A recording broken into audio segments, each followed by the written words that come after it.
Google Event kali ini menurut saya benar-benar mengecewakan banget guys. Wah, ternyata cuman gini aja gitu. Nah, saya langsung kecewa banget sih.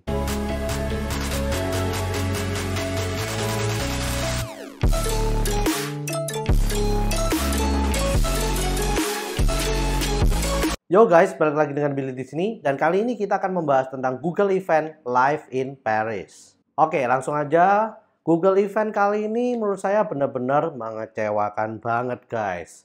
Selain mereka nggak siap, tapi mereka juga menunjukkan hal-hal lain yang kurang ya menurut saya ada hubungannya dengan AI. Ya, memang seperti rumornya Google itu sebetulnya ingin memperkenalkan tandingan dari ChatGPT yang ada di Bing atau the new Bing itu ya. Tetapi ternyata banyak orang yang excited gitu ya untuk melihat gimana sih kira-kira tandingan dari ChatGPT yang ada di Bing ini yang katanya kononnya namanya Bard ya. Tapi setelah kita lihat live eventnya itu ternyata Bard ini hanya dibahas secuil banget gitu ya. Jadi kalau eventnya 40 menitan itu hanya dibahas sekitar 5 menitan paling. Dan itu membuat kecewa saya dan mungkin banyak orang di luar sana yang menonton tentang Google Live Event in Paris ini guys. Nah, lalu apa aja sih yang diberikan oleh Google di event tersebut? Yang pertama, mereka membicarakan tentang ya tentu saja background dari search itu sendiri. Jadi search ini udah bertahun-tahun, lebih dari 20 tahun diberikan oleh Google di seluruh dunia. Dan lalu mereka langsung masuk ke Google Translate. Ya, jadi mereka memperkenalkan bahwa ada updatean-updatean baru dari Google Translate yang bisa membantu masyarakat yang ada di seluruh dunia ini. Lalu setelah itu mereka langsung masuk ke image search ya. Karena mereka merasa bahwa sekarang ini image search itu udah semakin penting gitu untuk banyak orang di seluruh dunia. Dan mereka juga sudah memperkenalkan Google Lens bertahun-tahun lalu. Dan saat ini mereka memperbarui Google Lens tersebut dengan bantuan AI supaya bisa lebih pintar dan lebih bisa membantu banyak orang dengan search yang bagus dari Google ya.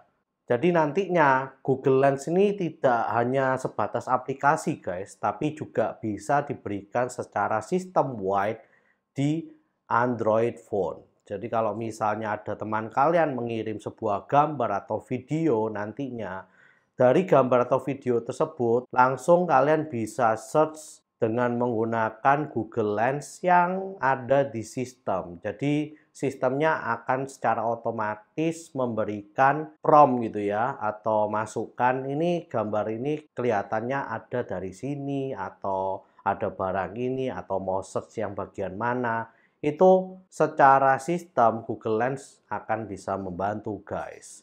Dan lalu mereka juga masuk ke yang namanya multi search guys. Ya, sekarang multi search ini adalah perpaduan menge-search secara teks dan juga image. Jadi nantinya teks dan image search itu tidak sendiri-sendiri lagi guys, tapi bisa gabung menjadi satu gitu ya. Entah kalian awalnya search-nya dari teks dulu, lalu ketemu image, kalian ingin search image tersebut, atau awalnya kalian dari image, lalu kalian ingin menge-search secara teks dari image tersebut. Itu bisa dilakukan dalam waktu dekat ini kata Google. Jadi ya multi search itu menurut saya benar-benar wow banget gitu ya untuk sebuah search di masa ini. Nah, lalu mereka ingin melakukan demo gitu ya dengan multi search tersebut, tapi ternyata ada gangguan teknis guys. Ternyata smartphone-nya itu nggak siap ya. Saya nggak tahu apakah ini memang mereka nggak siap atau gimana. Tapi katanya tiba-tiba smartphone-nya ini yang presenternya ini nggak ada gitu. Jadi mereka ingin live demo nggak jadi. Dan katanya sih kalau di live eventnya mereka akan melakukan live demo di Q&A-nya. Tapi yang ada videonya di Google nggak sampai di Q&A, jadi saya nggak tahu ya apakah mereka benar-benar melakukan live demo itu di Q&A-nya atau enggak. Nah, langsung lanjut aja ya. Setelah multi search, mereka juga memberikan sebuah update besar-besaran di Google Maps mereka.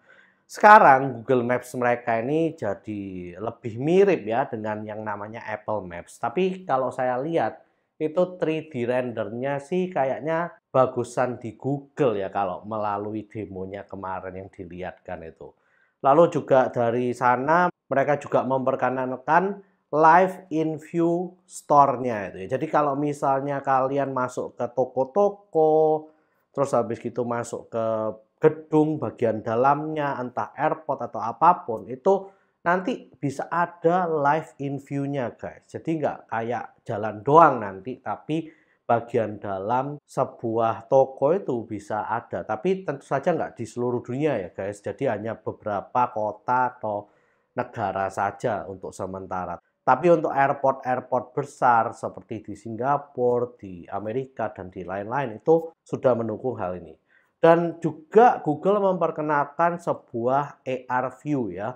Jadi kalau misalnya kalian mau kemana, terus mau nyari misalnya kedai kopi atau apapun itu, kalian bisa menggunakan smartphone kalian, kameranya langsung diarahkan dan langsung akan muncul ya. Kira-kira kalau kalian filter hanya restoran steak gitu ya. Kalau kalian search gini nanti akan ada tandanya restoran steak. Kalau kalian mau misalnya cari supermarket ya nanti akan ada tandanya supermarket. Seperti ya kalau kalian main video game gitu loh guys, itu kan ada penandanya ya. Kalau kalian harus disuruh ke lokasi ini nanti ada penandanya di lokasi tersebut.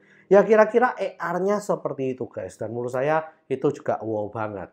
Nah, setelah itu ada banyak banget sih sebetulnya di Google Maps itu, tapi saya nggak bisa sebutkan satu persatu ya karena update-nya kecil-kecil dan sangat banyak banget.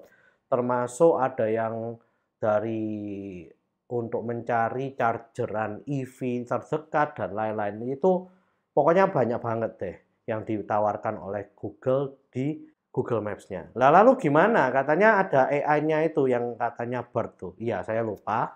BART-nya itu sebelum Google Maps dan ada di Google Lens-nya itu. Jadi waktu mereka setelah selesai multi search, maka mereka memberikan demo ya. Tapi demonya itu dikit banget guys tentang BART.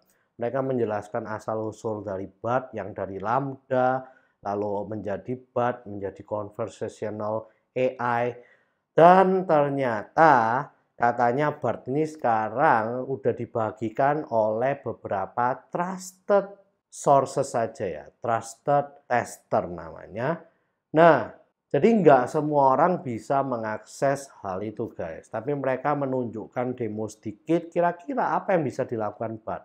Ya memang conversational sih, kayak kalian bisa tanya sesuatu ke BART tuh seperti yang di ChatGPT, tapi itu nggak langsung lanjut gitu loh guys. Jadi kalian tanya pertanyaan panjang, nanti BART-nya akan menjawab di sisi atasnya, akan menggenerate jawabannya, dan di bawahnya itu ada ya seperti biasa ya, yang rekomendasi dari Google Search-nya.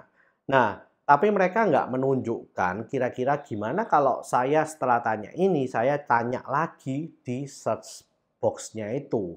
Jadi seperti kayak chat gitu nggak ada guys. Dan sampai di sini saya udah kayak kecewa banget gitu ya. Ternyata nggak ada yang seperti di Bing plus ChatGPT itu guys. Nah, lalu mereka setelah menjelaskan hal itu, mereka juga mengatakan bahwa ke depannya, katanya mereka sih a few weeks ya, few several weeks, saya nggak tahu, tapi menurut saya itu kalau saya tangkap adalah untuk beberapa minggu ke depan guys. Nah, kalau beberapa minggu ke depan ya harapan saya sih nggak sampai 6 bulan ya. Nah, kita lihat aja Google kapan bisa memberikan ke semua orang gitu ya. Katanya few several weeks ke semua orang gitu ya. Nah, lalu mereka dalam bulan depan katanya mereka juga akan memberikan API dari BART ini ke developer, ke corporate, dan pokoknya orang-orang yang ada di bisnis gitu ya. Mereka akan memberikan nama API-nya adalah Generative Language API guys. Jadi kalau buat kalian yang developer dari Google atau developer yang biasanya pakai API dari Google ingin mencoba, kayaknya sih untuk bulan depan, harusnya bulan Maret ya, itu mereka udah mulai membagikan ke developer-developer. Kalau saya lihat ya, Google ini memang nggak siap banget. Mereka kaget, mereka panik melihat Bing dan ChatGPT udah merilis sebuah produk yang memang benar-benar matang, yang udah dipersiapkan mungkin dari jauh-jauh hari, dan memang sudah siap pakai dalam beberapa bulan ke depan ini, guys. Nah, di sini Google kaget, Google tidak ingin pasar search-nya ini tersaingi, maka mereka langsung merilis event ini. Dan saya lihat dari event ini juga, mereka itu terkesan tergesa-gesa, tidak siap, dan menampilkan kira-kira apa aja updatean dari search mereka yang bisa mereka tampilkan dengan disisipi BART yang belum siap ini, guys. Jadi ya kayak saya lihat itu BART-nya nggak siap banget. Saya nggak yakin Google bisa implementasi dengan baik. Yang pasti kalau saya bandingkan dengan yang punyanya Microsoft yang Bing itu masih jauh banget, guys. Apalagi Bing itu udah dimasukkan ke dalam Edge atau browsernya dari Microsoft itu ya, guys. Nah, tapi kenapa Google ini nggak siap, guys? Saya bisa jawab. Nah, kalian tahu kalau generative language AI ini menurut saya jawaban yang diberikan tuh nggak 100% sempurna ya, guys. Kalau kalian tahu ChatGPT yang kalian bisa coba-coba itu sebetulnya dari tahun 2021 datanya. Jadi sampai tahun 2021 doang. 2022 dan yang tahun ini itu belum ada datanya, belum dimasukkan ke ChatGPT. Yang nantinya ada di Bing itu yang versi terbarunya, yang datanya udah sampai tahun ini, guys. Dan lebih powerful tentunya. Nah, tapi di sini Google itu nggak berani ya untuk memberikan sebuah AI yang memberikan jawaban itu nggak selalu benar gitu ya, guys. Kalau kalian tahu, kalau kalian Google search itu biasanya kan ketemu jawabannya banyak, kalian yang mencari sendiri, kalian yang menentukan sendiri, tapi biasanya yang ditampilkan itu mereka bisa responsibel bahwa apa yang kalian search itu valid gitu ya. Jadi jawabannya udah ada di sana sesuai dengan website-website yang ditampilkan. Nah, tapi kalau di generative AI itu belum tentu benar. Kadang kalau kalian misalnya tanya sesuatu dan AI-nya ini nggak tahu jawabannya, maka AI-nya ini akan berusaha menjawab, tapi belum tentu benar, guys. Jadi mereka akan mengira-ngira jawabannya itu dan menjawabnya dengan tidak benar. Nah, di sini Google itu takut. Maka mereka menyatakan bahwa mereka itu sebetulnya ingin memberikan AI yang berani dan responsibel dalam memberikan jawaban dari apa yang kita tanyakan tersebut. Memang mungkin kalau generative AI ini saya kira 90% jawaban itu udah benar, guys. Tapi kalau ada 10% jawaban yang salah, menurut saya itu kurang bagus gitu ya. Karena kalau saya tahu ya, sebetulnya percobaan sebuah atau sesuatu hal itu dapat dikatakan bagus kalau 95% jawabannya itu udah benar. Jadi ya Google ini masih takut, oleh karena itu mereka menyebarkannya ke beberapa orang saja, tidak ke masyarakat luas dulu. Nah, ini yang membuat saya kecewa banget. Saya kira BART ini udah siap, tapi ternyata belum siap. Dan waktu saya lihat kayak eventnya itu, BART dibahas cuma 5 menit, itu saya langsung, wah ternyata cuma gini aja gitu. Nah, saya langsung kecewa banget sih. Dan saya ya appreciate sih apa yang dilakukan oleh Google. Tapi mereka cuma ngomong kalau BART ini nantinya bisa digunakan ke masyarakat luas. Mereka cuma meyakinkan kita bahwa Google itu juga udah ada punya AI yang seperti ChatGPT ini. Nah, jadi mungkin itu ya yang bisa saya ambil dari event Google. Yang lainnya nggak begitu penting, guys. Seperti setelah yang Google Maps itu nggak seberapa penting sebetulnya buat kita karena kita bukan yang di arts atau culture gitu ya. Jadi menurut saya nggak seberapa penting, tapi intisari dari Google Event Live in Paris itu yang penting-penting sudah saya kasih ke kalian semua, dan mungkin video kali ini hanya di situ aja. Tapi ya saya benar-benar kecewa dengan event Google kali ini, dan menurut saya Microsoft kali ini benar-benar sukses mengajar Google dengan Bing plus ChatGPT-nya ya, guys. Please share, like, dan subscribe jika kalian suka dengan video ini. Komen jika kalian ingin berdiskusi tentang Google Event Live in Paris kali ini, guys. See you guys di video selanjutnya. Google. Kalau misalnya munculnya Bard-nya tahun ini sih kayaknya masih bisa nyusul sih. Tapi kalau tahun depan bisa-bisa semuanya beralih ke Edge dan Bing ini Google. Hati-hati loh Google.